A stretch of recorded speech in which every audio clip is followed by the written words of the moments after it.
Hi guys, welcome back to Gwayne Sailing. On May the 6th, 2025, we left Fort Lauderdale before the sun rose to cross the Gulf Stream and head to the Bahamas. It was a choppy ride for the first few hours, but it settled down after a while. We heard that we would be able to tell when we entered the warm waters of the Gulf Stream, but we didn't notice any difference in either the color or the current while we were in it. We did see more boats than we expected to see, all who were making the crossing today. Wayne had a fishing line out the entire time, but didn't catch anything. It was about a 9.5-hour trip in total to West End on Grand Bahama Island. The Bahamas are made up of many island chains, including Andros, the Bimini's, the Exumas, Eleuthera, and the Abacos Islands and Cays. Our first sight of land was at West End.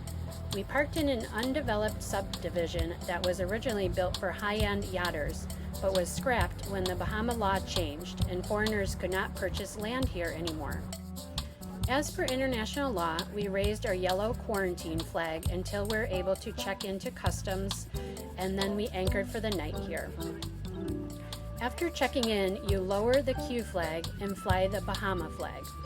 The United States flag can still be flown, but it should never be higher than the Bahama flag. The next day we went east to Great Sail Key, which was another 8 hours away. We have washing machines on board but no dryer, so we take advantage of the wind as we sail to help dry our clothes. Wayne would set the autopilot and let the boat steer itself, but we still need to be on watch to look for other boats and shallow areas. After anchoring that night, we sailed another 7 hours to Manjack Cay, located in the Abacos Islands and Cays. A cay in the Bahamas is the same as a key, which is a small island, like the Florida Keys. We still hadn't checked into customs yet, so we couldn't go onto the land. So today, we dinged to the mangroves to see sea turtles, sharks, and rays.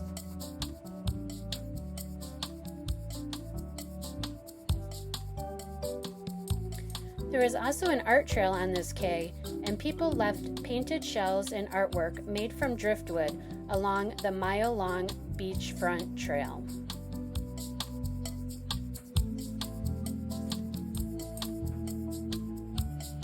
Wayne also used the dinghy to clean the boat in the water. There was a major brush fire happening in the Abacos during the last month, and we saw it burning from miles away each day and at nighttime too. We also learned that most islands burn their trash and that the smoke we see on the other islands is just coming from the garbage fires. There were many different colors of blues and greens, and they would change constantly.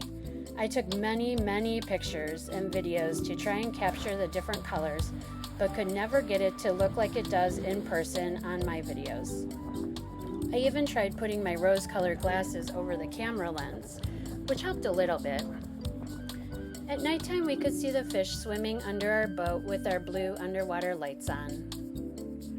On the morning of our third day, we finally checked into customs at Green Turtle Cay, just a short 45 minutes away from Manjack Cay. Only the captain can go on shore to check in, pay, and provide our official boat and citizenship documents. Then Wayne lowered our yellow quarantine flag and raised the Bahamian flag. After celebrating our official check-in, we dinghied to shore and rented a golf cart to explore the island's dirt roads. We had to remember to drive on the left side of the road now. We fed the turtles and rays at Cocoa Beach and saw a few pigs along the side of the road. We stopped for our first Bahamian happy hour at Emily's, and then we went to the Pineapples Bar. They had a pool and a beach bar, and we tried their amazing conch fritters for dinner. Food in the Bahamas is very expensive. Cheeseburgers are anywhere from $26 to $34, and basic cereal at the grocery store was over $10 a box. Wayne bought a case of local beer for $72. And stores accept US dollars here, but you'll get your change back in Bahamian dollars. We got back to the boat before dark and went back the next morning to feed the rays at the beach and take some photos.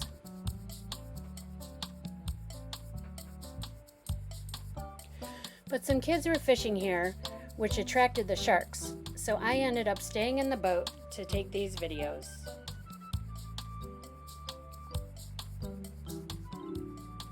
Great Guanaque was a 2-hour ride away. There was a fishing competition the weekend that we were there, and huge boats passing us made giant waves for us. We met up with Laura, John, and Ashley here to deliver a part for their water maker, which they had shipped to us in the United States. We saw some chickens on our way to the 2 local beach bars, Grabbers and Nippers. Great names, I know. Both were right on the beachfront, but completely different.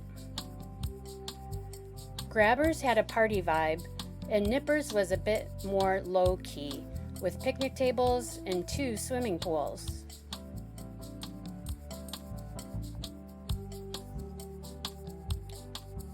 We met Bruce and Mary Kay here and hung out with them a couple of times. Every day was always 82 degrees and sunny, and it has rained only one day in the last 3 weeks. There is still much damage visible here from the Category 5 major hurricane Dorian back in 2019. Marsh Harbor was the next stop. This big town had a regular grocery store and taxis to help us get around. We stopped for fresh conch ceviche at a few roadside stands and watched as they made it right in front of us.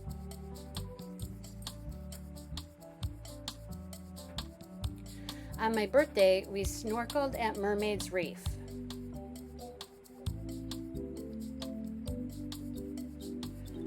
Then we ate an early dinner at the Jib Room and invited one of our boat neighbors over to play his guitar, while Wayne joined in on the harmonica.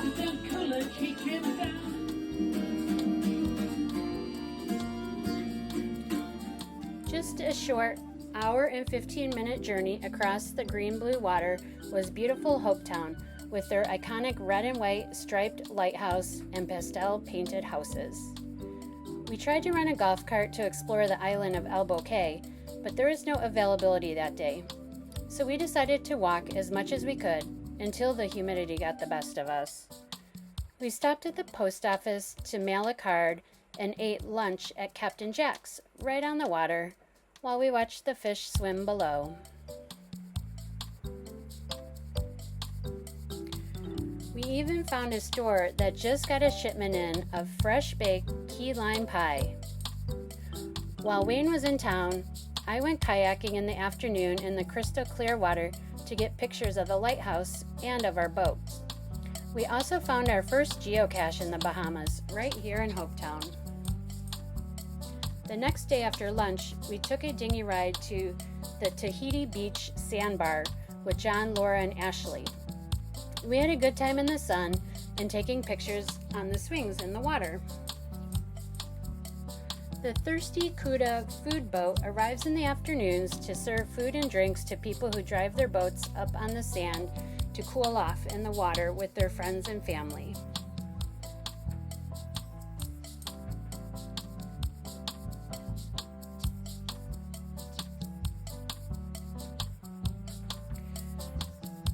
We stopped on our way home to snorkel at an old barge that had carried jeeps across the bank, but had sunk, and now has lots of cool fish and coral, like squirrelfish, lionfish, and some sea cucumbers.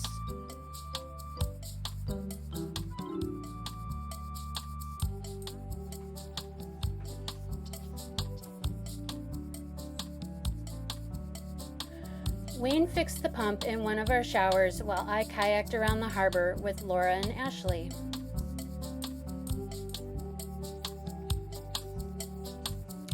Wayne was able to get some good drone videos here too.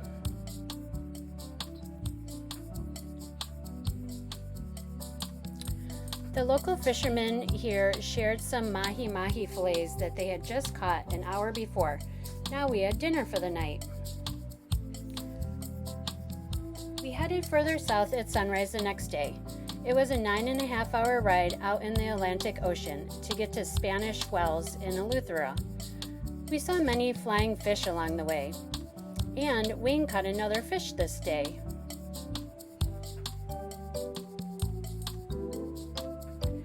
We went to the beautiful beach in Spanish Wells that we had all to ourselves. We walked around the cute little town and stopped at the Buddha bar for drinks. We grabbed some homemade ice cream before heading back to the boat. We heard that there were wild pigs on a nearby island and drove over to see them, but we didn't have any luck. We had to make sure to get back to the boat before sunset.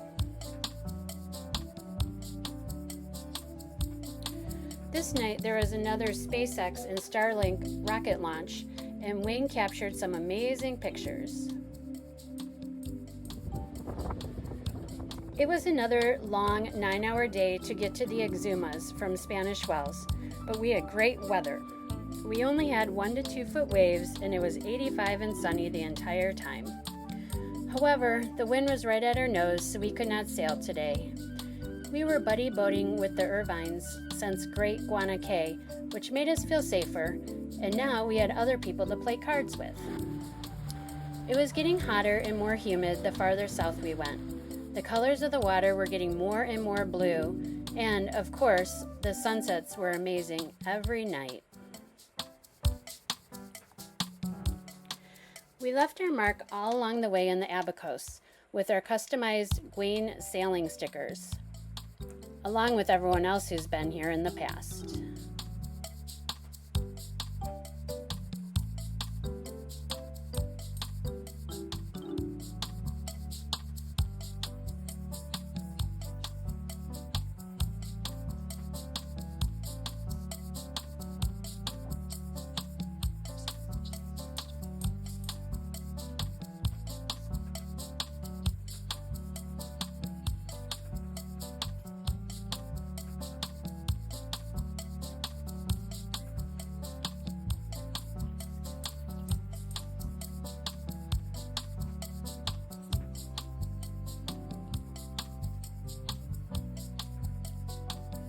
Stay tuned to Gwayne Sailing to see our adventures in the Exumas next. If you're enjoying these videos, please like and subscribe to this YouTube channel. Thanks for watching. Bye guys.